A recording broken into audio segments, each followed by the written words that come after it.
Thank you, Deputy Speaker.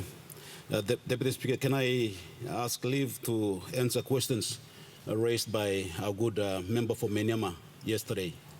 Thank you. Minister, you may make your speech.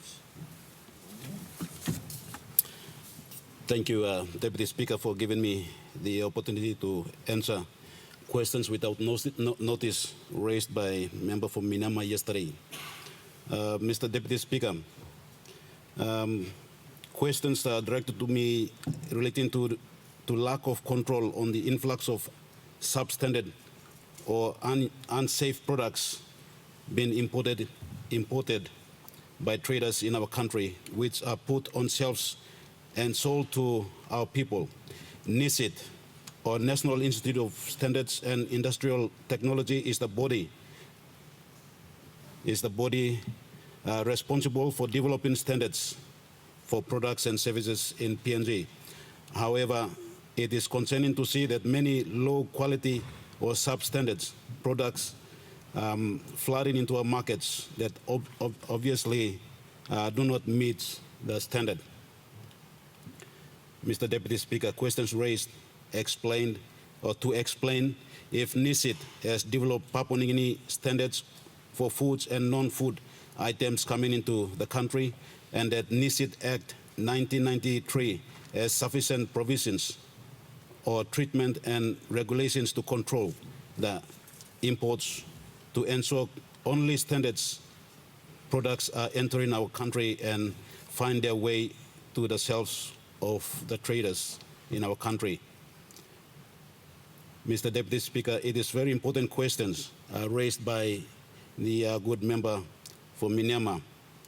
Well, we all go to shops, buy things, and many times we are not assured whether what we wear or buy or use, consume is a standard product or not.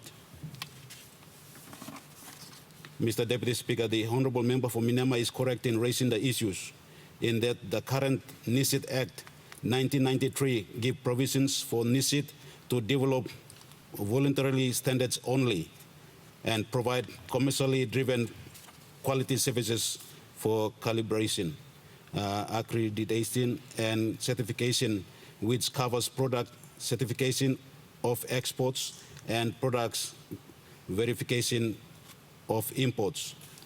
Mr. Deputy Speaker, the current NISIT Act enables the core functions for NISIT to operate as a service provider of government, but has not explicit regulatory powers when it comes to the enforcement of standards.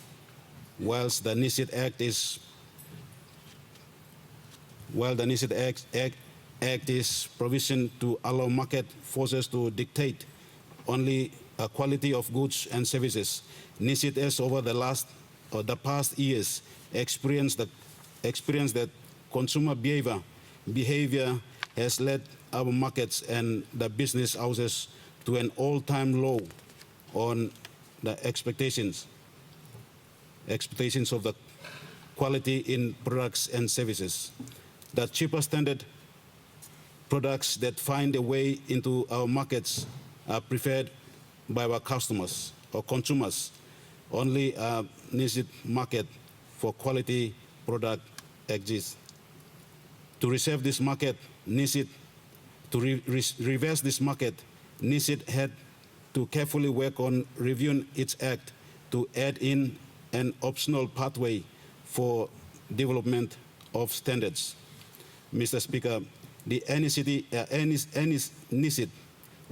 the revised NISIT Act is major review that has new inclusions which are not in the market or in the current Act, and they include voluntarily standards development, mandatory standards development, and necessary enforcement provisions and penalties for non-compliance.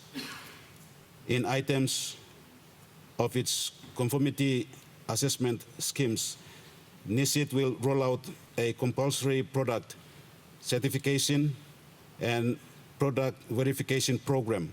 NISIT will have a compulsory accreditation scheme for testing laboratories all laboratories must be accredited or they won't operate. Mr. Speaker, all government regulations or regulators will be subject to compulsory accreditation for their inspections and surveillance functions, and to ensure that regulations are in line with the PNG standards set for the sector. NICIT has worked on the draft NICIT Act for the last 2 years, and finalized draft was submitted on the 15th September to Department of Justice and Attorney General's input. Mr. Speaker, on this revised law, it will give NICIT the required provisions to act with its stakeholders to bring PNG's market standard problem under control. Hence, we must support NICIT to have its new bill passed for it to discharge its duties. Thank you, Deputy Speaker.